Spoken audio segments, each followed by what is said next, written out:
Amanda joins us now from Seattle. And Amanda, I think what everyone wants to know is why you won't return to Italy, why you've made that decision. There are many reasons why I've made the decision. One of the major reasons is because I've done this, I've given testimony. I can't financially afford to be going back and forth to Italy. I'm in school, I'm trying to rebuild my life, and then there's the very real fact that I was imprisoned wrongfully, and I can't reconcile that experience with the choice of going back. It doesn't make sense. I can understand you saying it doesn't make sense to you, but people might say, why not go back if you are innocent and you'd have nothing to fear or nothing to hide? Why would you not go back? Well, I mean, nothing to fear. I have plenty to fear because I was already imprisoned wrongfully. I was already convicted wrongfully, and this is everything to fear. This, as an innocent person, is the ultimate nightmare. It just doesn't make sense. Well, your conviction was quashed 2 years ago, but you will accept there are people who question your innocence. You must agree. You've come across that often, haven't you? I have.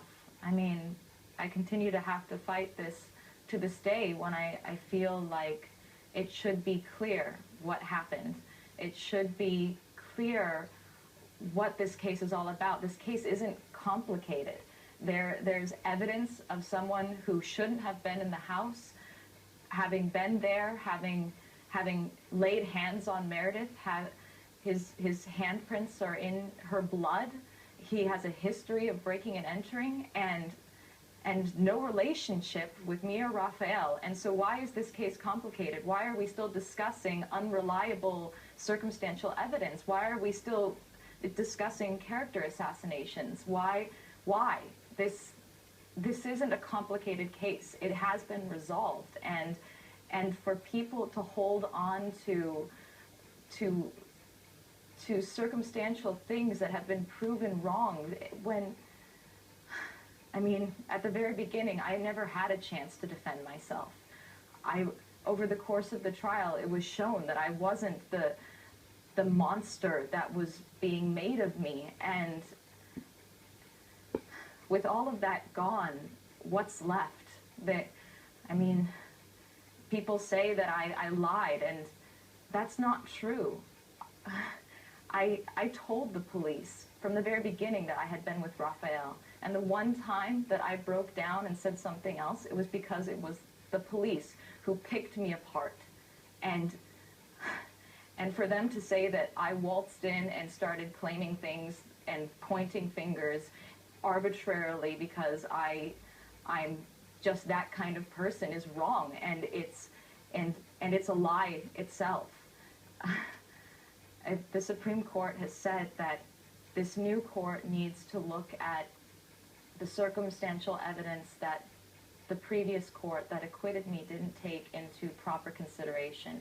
But what the Supreme Court didn't take into proper consideration is that there is proof of my innocence and there being no trace of me in the room where my friend was murdered. There was no reason for me to have done this. There's nothing that is a part of me that would ever do something like this. And it's so scary to have to go through this again. I did not expect this to happen, and now I'm not sure what to expect, because I have two different experiences. I was wrongfully convicted and rightfully acquitted for being innocent, and now I have to hope that the next court is able to look at this without prejudice, and realize that there is proof of my innocence here. This isn't a case about a character. This isn't a case about a femme fatale. This is a case about my friend who was brutally murdered because she just happened to be home that night. And that's it. And finding fault in me not going back is not finding truth in what happened. The Italian authorities, though, clearly the Italian authorities feel that there is some case to answer. It did get very muddy. You were convicted of slandering the bar owner, Patrick Lumumba, who you worked for.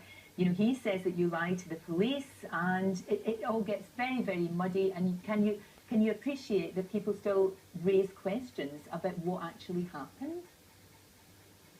I mean, I can understand, but I also would ask that other people understand what happened to me. That is what I've been trying to do this entire time, and I've slowly been finding opportunities to put myself out there, to explain where I was at the time that all of this happened. I was a young kid who didn't understand what was happening to me, and I tried to explain how I was completely demolished in my interrogation. There was no room in that interrogation for me to walk away with the testimony that I continued to hold on to, and to tell them and to speak again and again and say, no, this is true. I kept telling them my same testimony, and they wouldn't accept it. And at a certain point, I just could not understand anything anymore. And so I would ask people who are so ready to judge me for my mistakes to understand that it is much more complicated than that, and that I was a kid when this all happened. Well, Amanda, we'll need to leave it there for the moment. We're going to take a very short break, but we will come back and hear much more from Amanda Knox. And she did say there that she couldn't afford to go back and forward from Italy, but there was that massive book deal. You know, how she cashed in on Meredith Murder. We'll ask her those questions. And also coming up this morning.